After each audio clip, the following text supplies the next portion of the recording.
Guys, pakinggan nyo mabuti yung mga sasabihin ni Doc Willie. Grabe yung mga sinasabi niya. I thought last week I was dead already. In the Philippines, I do not know if I will live or I will die. This is not about issue about country. Wala po. Ganda yung Parang mga God's sinasabi will niya lang dito, to. guys. So, you judge, you bash, you do. Sa akin lang ha, if you pray for me, I think I will get well. If you keep on bashing me, I think I will die. I think I got all this pain from negative thoughts, negative emotion. Yan, nakuha niya From talaga to, all the guys, yung hurt, sakit niya from sa, all the bashing I got from sa the stress, sa mga 2022 bashers. vice presidential campaign. I got so many bashing. I just ran for vice president. What did I do wrong? I did not do anything wrong. I love every one of you. I'm doing this for the Philippines. Di ba may kasabihan tayo? Ang mamatay lang dahil sa'yo is the Filipino worth dying for. Gusto ko tumakbo pero paano ka tatakbo? Sabi ng doktor ko, Kenneth, hindi ka na makakahabol. Yan pala yung sinabi sa kanya ng kanyang doktor.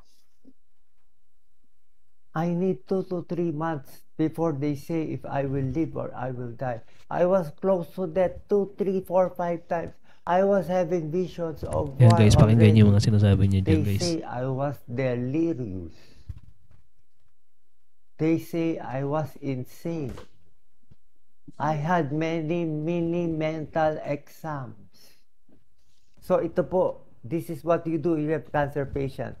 You have to try and try, get the best doctor, get the best diagnosis. Maganda yung advice niya, guys. Wherever in the world, US, UK, wherever you go. Nahihiya, I'm just ashamed. You know why? Because I'm lucky to have some money and people supporting me. Yan dito, guys, makikita nyo talaga yung malasakit niya sa mga kapwa natin Pilipino. Carbapenems, one of the highest antibiotics. But our countrymen are very poor. Kung nanalo to, guys, si Doc Willie, tingin ko marami siya magagawang maganda para sa Pilipinas. I'm sorry. Nakita nyo, why is my voice like this? Why is my voice like this? Kaya hirap na siya magsalita, Wala guys. na ako boses. Nag-share pa rin siya ng na-dry na ako. Paus na. Kanyang saloobin. The old Willie the old Doc Willie is gone. The duwag Doc Willie is gone. Yan ang ganda ng sinasabi niya dyan, guys. This is the matapang Doc Willie Ong. Kaya pag sabihin nyo duwag at pagtok si Doc Willie, yun yung luma ha. Iba na to.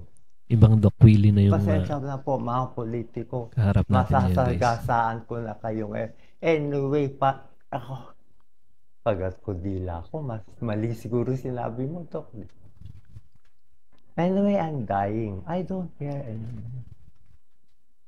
I don't care. I will tell you the truth. Yun yung maganda. Politicians Sinasabi are niya corrupt in the Philippines.